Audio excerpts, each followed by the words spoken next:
Welcome to another Founder Wisdom Pod. We have Elias with us today. He's the owner and team leader at Hockey Wraparound. He's also at Game 7 Group. He's a mental fitness coach at Positive Intelligence. He is the podcast host at Orchids Play Hockey, right, Lee? You got Um, it. Yep. and also Geeks Who Like Sports. He's Yeah. also That's my the that's my author. dessert. Your dessert, right? Lots of Yeah. things, just like myself. Very interesting background you have. You're also the author at When Hockey Stops, Stay in Medicine, Business Recovery Checklist. That's super important. So we're gonna talk about everything, being an athlete and a founder hybrid, I would guess. Recovery is a cool topic, biohacking, and yeah, like just running a bunch of business post career. You had former NHL guy on your pod right before me. So I'm always interested to see like what these folks are up to after their career is done. This podcast is presented by podpire.com. If you want to start, scale, be invited to podcasts like this one, go to podpire.com. So Lee, welcome to the pods. Tell me a bit more about yourself and what you're up to nowadays. Yeah, buddy. Thanks so much for having me. Look at first and foremost, I'm a family man. So I'm a father to my two children. I'm a husband to my wife. Guess I'm a dad to the pets that we have. But that's really how I identify to start is as a family person. But beyond that, I've been really blessed to be an entrepreneur, an author. I'm a coach. I work with teams all the time, both in business and in sports, to create better team bonds, to create, cultures that can create championships or have individuals work as a team. That's really been my passion in life. I've got a huge background in hockey, having played it for I still play it today. So I've been playing it my whole life. But yeah, I'm all about being present, being in the moment, and just enjoying the journey as it comes to me. And what does a day in your life look like in terms of time separation? Oh, that's a great question. Well, first thing I do is I get up and I get my kids to school, which some days can be frustrating, but most days I'm thankful for the time with them because, in a busy life, you only get so much time with your kids. So I really value making sure that I'm with them and I'm present with them and that we spend that time together. So that's number one. After I drop them off, typically I'll record some stuff for social media, Instagram video or a sequence. Yeah, I have a pretty nice audience that follows me, and I do that at that time because it's become a habit, right? And that's my time to do that video. You'll find in my schedule I do a lot of things that are habitual and that they're done at the same time every day. Some other things are not, right? I pull into work around 9:15, depending on the day. I like to do my creative work in the morning. So whether that's podcasting, writing, art, creative aspects of doing marketing, I try and do that the first half of the day. I try and enjoy lunch with my team, and then in the afternoon I do more uh, kind of executive stuff, emails, anything that maybe I may need a spreadsheet. A little more of the boring work I do in the afternoon when I need a coffee. Um, and then the day usually ends up with one of a few things. If it's, my kids have practice, I'll pick them up and take them there. I should mention too, my wife is a physician, also has a very busy life, but she's heavily involved with my kids and myself as well. We try and do a family dinner every night if we can, right? Then it's bedtime, and then I read almost every evening. I'll find a book and I'll dive in. Sometimes it's 15 minutes, sometimes it's over an hour. But I that's kind of my time at the end of the day. And as you can imagine, workouts are sprinkled in throughout the week and other things that come up. But you know, when I when I look at my day, I really look at it as one moment as a time, as an opportunity to just live, right? And I'm always really kind of having a lot of gratitude for that. I really mean that. Like whatever the next thing is, I'm very blessed that I get to do things that I love every day. I'm hyper aware that not everybody gets to do that. So my mantra is I'm not going to waste it, right? One day at a time. And where are sports into this? Like for myself, like myself playing or so I play hockey hopefully 2 to 3 times a week. Now listen, I'm on the ice all the time with my kids. So I'm on the ice a lot, but I'm part of a couple adult league teams and obviously so I play 2 or 3 times a week. So sometimes that replaces post dinner I might go do that. Believe it or not, if I get back real late, I still read, right? If it's 1 a.m., I'll still read it. Again, it might be shorter. But I play a lot of hockey. I am 40 years old and I am holding on to make sure that I can keep playing hockey as long as I can. When did your love story with hockey and sport begin? Yeah, that's a great question, man. So, believe it or not, before I was 12 years old. It's a bit of a geek, I was always a vibrant personality, but didn't really play sports. And, a lot of my time was spent in the house watching Star Trek and, didn't have a lot of friends, right? In a lot of ways, it was a weird time in my life, but sometime between 10 and 12, I discovered ice skating and rollerblading. And at the time that I was that age, rollerblades had just come out. And I remember my mother put a pair of them on me and I could just do it. No lessons. I could just skate. And we realized pretty quickly this was a gift because my neighbor who lived down the street happened to be a hockey coach. He saw me outside one day at like 11 or 12 skating. And he told my parents, "You have got to get that kid on the ice. Like that's ridiculous. He's so good and he's never been taught." Excuse me. So 12 years old, I tried out for my first team. I obviously made it. And then I was faced with this burden of I'm 12, I can skate better than everybody else, but I don't know anything about hockey. I'm not that good.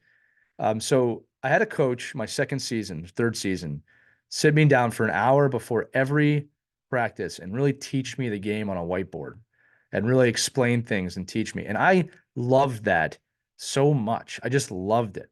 And I remember around that time, I was outside playing roller hockey. And I said to a friend of mine, do you think we could ever make the NHL? And he, without hesitation, said, no way. No, nobody ever makes it. And I remember, and I'll preface this that I didn't make the NHL as a player. I did work at the NHL for several years.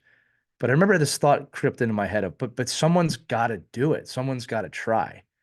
And that was the moment I decided that I'm going to try and make hockey my life. Right. And I loved it. I can't underscore this enough that I have a passion for that game that is only seconded, only beneath my family. Right. My family is the only thing I'm more in love with than my hockey. But it set me on a path of I want to do this and I'm determined to do it. And I've never been off that path. I've had huge hiccups on that path. I've had time periods of months or years where I wasn't sure about that path, but I've stayed on it and it's given me so much. So my love for the game, it was really born in that moment where I just made that decision of I'm going to do this. I'm going to try and do this. I want to do this. And I'm sitting here today because of that moment. I really believe that. And obviously very supportive parents, very supportive wife. And the teams along the way. It wasn't no one does it alone. I'd be remiss if I didn't say that. But that's when it started, man. And then I still have the same love for the game that I did then. I remember getting off the ice the other night, every night now, just thinking, God, I love this so much still at this point, however many years later that is, you do the math, but it's a beautiful thing. I had guy that I knew from my hometown. There was probably like 5 to 10K people in there, and he made it to the NHL. And often I find myself competing against him as a business owner to make. I think he makes like a couple millions per year. Do you often ponder as per like why these guys make so much and how you can compete salary wise with them? Yeah, it's a fair question. Look, I'm a real present person, like I said, so I'm more focused on myself and my team. You need money to survive. You need money in business to be a successful business. Um, but I'm more focused on if I can get to that business every day and I can help provide for the people that work for me, that's a really powerful thing. And I think that that's why we've been in business with Wraparound for 10 years, is because we take care of each other. Now, from a competition standpoint, I'm a very competitive person, extremely competitive. I want to win. All right. But it really comes down to how you define winning. It really comes down to how you define competition. It's easy to say that, it's harder to do it, right? Like I'm often thankful for my opponent. I'm often thankful for adversity because it helps me learn something. And if we didn't have opponents, competition, adversity, life would be pretty boring, right? You wouldn't be able to grow. So that's the approach I take with competition. And then I have a drive to want to succeed, right? And it's not win at all costs. Like I don't screw people over to win, but it's win for the team. It's win because I like to win. And with that philosophy, we've really succeeded. But yeah, look, when it comes to the money, look, the truth is this: money can make your life a lot easier. I don't deny that, but the saying that money doesn't buy happiness is kind of true, right? If you're not a good person on the inside, if you don't have your identity and your morals set, it doesn't matter how much money you have. You're just going to amplify that. So I've in recent years, again, my younger years, I would have told you, yeah, I want to make millions. I want to do all these things. But where I'm at now, I don't need to make millions. I'm not saying I don't want to, but I'm at a point now where it's more about let's make this journey continue and let's support the people that I have to support and let's enjoy every day while being obviously cognitive. The business has to make money, but it's not about crushing everyone around me. It's about, like I always like to say, I'm not looking down at the competition. I'm looking up to the sky and telling them, hey, keep up with me, right? If you look down, you're going to go down, right? If you look up, you go up. Do you CEOs make better athletes, or do athletes make better CEOs? Ah, that can go either way. That's a tough question. It depends on the person at the end of the week. I can tell you this right now that people that have been part of a team, which are athletes, and that have played a sport, are almost infinitely more prepared for business than people who have not. Because if you're running a business, you're in a relationship business. No matter what you do, you have to deal with people, you have to make sales. And while there's a digital side to this in terms of sales, and that there's obviously tremendous opportunity, this, Charles, right? To utilize those get to the end user type of technologies. If the relationship and the trust aren't there, it doesn't matter. And I think that you develop that in your sports career or really any career where there's a team. I look, I think people that have been in an orchestra are on a team. And I think that they understand this as well. Obviously, as an athlete, you're going to be physically fit to a T, but any team environment, it can be being part of a play. It can be being in the jazz club. I don't care. If you're part of a team, you're going to be infinitely more ready to take on the rigors of business as a CEO or as an employee. The podcast and all the athletes you talked about, what have you learned from them? Let's say this year, because I mean, you've interviewed tons. What have been your main Yeah. takeaways for this year? Yeah, it's funny. I've actually done a presentation about, I've interviewed over 100 top level people, I'll just say, and looking for the congruencies between them. And, the one obvious one that I like to get out of the way is, yeah, of course they're talented, right? You need talent to get to that level. But that's the common thing. Like you can't get there without talent. The differentiators are things like purpose and identity and character and integrity. The people that I know at the very top, at least the people that I've interviewed, are really good people. They really care about other people and they have character that's off the charts, right? They're going to be willing to do the extra thing when no one's looking to make sure that they take care of their group. They're going to be willing to take care of their people, take care of their customers, take care of the people that they're there, if that's the type of business that they're in. So the type of person, the caliber of person you are really plays into success, right? I have met plenty of extremely talented people that don't succeed because they do not have the ability to work with others. They can't be trusted, right? They do not have the integrity. They're talented, but it really only gets you so far. So the differentiators are, again, character, integrity, love of the game, whatever that game is, right? I've never interviewed an NHL player that did not love hockey, like I'm talking about how much I love hockey, right? So whatever your passion is, you have to have an undying love for it. Or you're not going to get there. So those are some of the things that I've seen over the years, and that's a great question because again, when you've interviewed as many people as I have, you start to look for those things, right? And success leaves clues. I always say that, right? So those are the clues I'm leaving for you and your audience. To get started, let's mention the starting line as the NHL to a prominent ice hockey athlete. Is it the 100,000 hour rule? Is it talent? And also tell us, like, post NHL, what makes or break a long career? Like if we check Gretzky, or a bunch of athletes that made it for a while in the league, was it their Mhm. mindset? Was it that they took care of their body? Was it recovery? Tell us, like, pre NHL, what will get you there, and post NHL, what will keep you there. Yeah, good question. So, like, I can tell you this, that the 10,000 hour rule is pretty real. I mean, but it's just the start. Like when you get to that 10,000 hours, your muscle memory is typically built up to the point you can start being creative within the game, and someone can show you a skill and you can pick it up insanely quickly. That's just the start. Your ability to be mentally open to getting criticized and getting feedback and learning and being vulnerable, that's what accelerates your growth. So, like I said, you can have all the talent in the world, but if a coach comes to you and says, hey, I want you to work on this, and you go, you don't know what you're talking about, well, you've just stunted your growth, right? So that adaptability to the environment you're in and the people that you're with, and the adversity that you face is a really important part of learning. Like everything is an opportunity. Good coach, good team, bad team. They're all opportunities for you to learn and grow as part of your experience. Post NHL or post pro, whatever. Look, taking care of your body is a no brainer. If you're in shape, if you take care of yourself, if you eat right, if you sleep right, if you do the things you need to do, you're just going to be in a better position to succeed. And I always encourage everybody, no matter where you're at on that journey, make the attempt to get as healthy as you possibly can because, time is all you have and it's not guaranteed. And look, as a father, if I can get more time with my children and my wife and my life, I'm going to do everything I can to do that. It's one of the reasons I still stay in tremendous shape. So that's one note. What happens when you leave the NHL? It's the same thing as when you leave the military. It's the same thing when you leave anything that you've been part of for a long time. And again, I'm speaking from the interviews I've done and some personal experience. The things that keep you going are three things: identity, purpose, and community.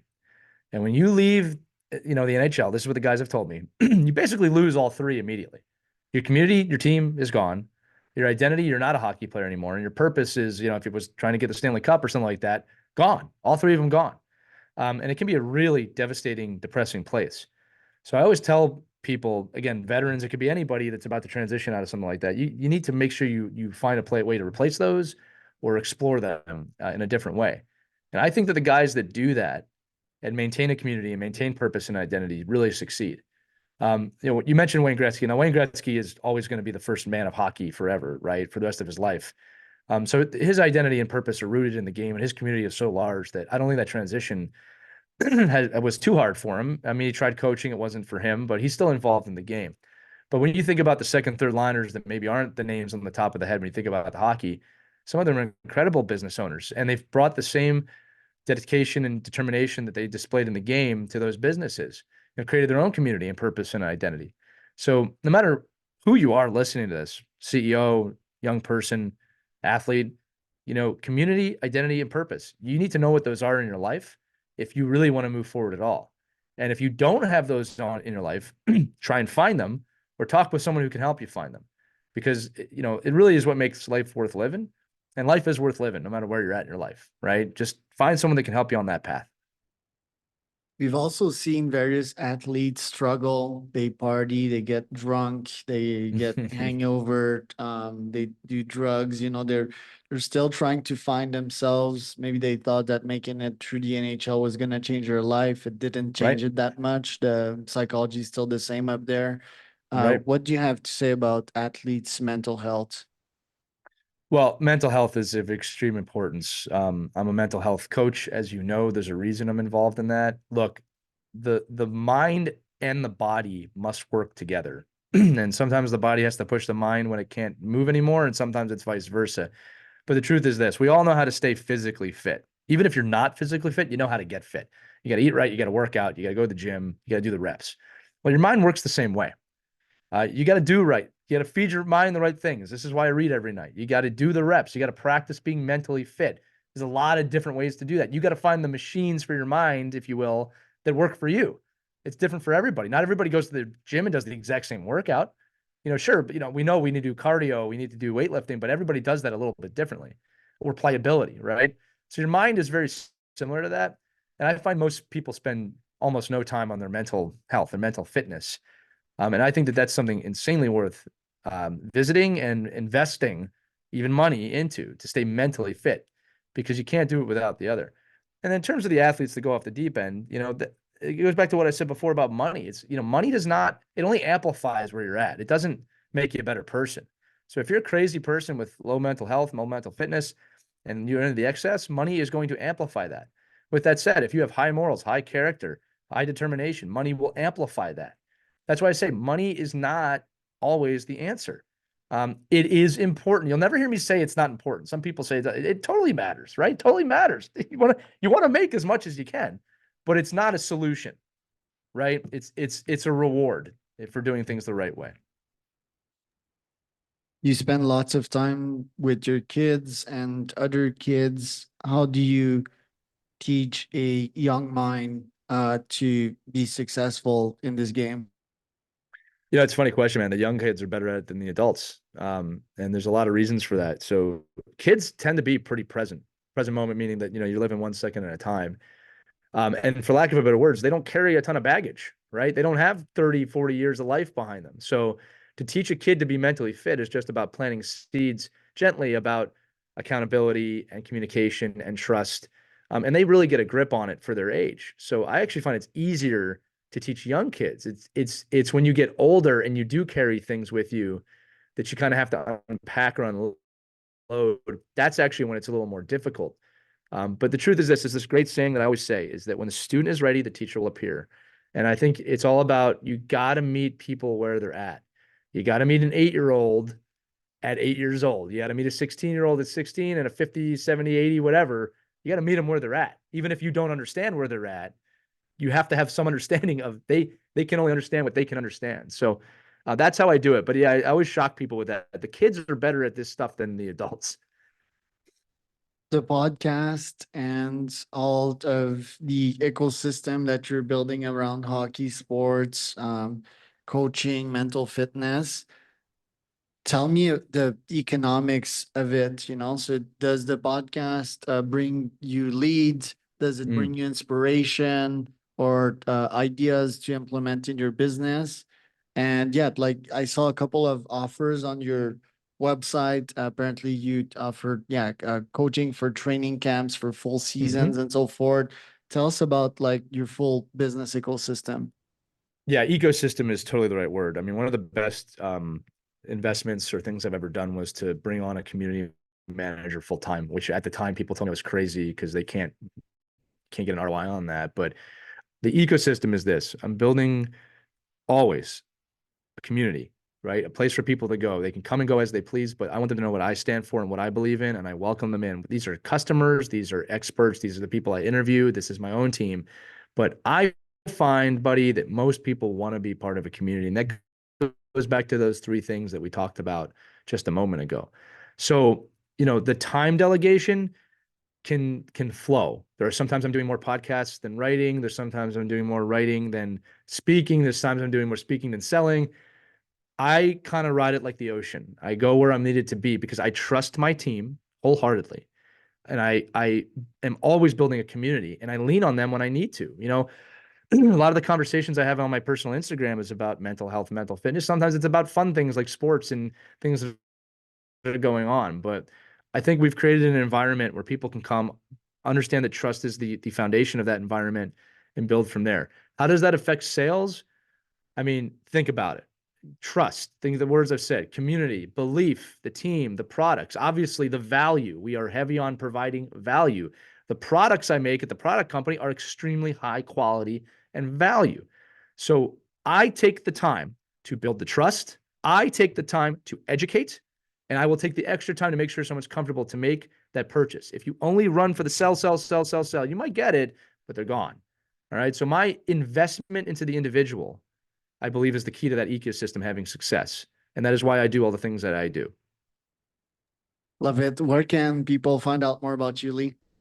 Yeah, well, a few places. Obviously, game7group.com is my website. You can learn a lot more about my professional work there. If you are a hockey person, check out hockeywraparound.com. That's a flagship product and a household name. You probably know that.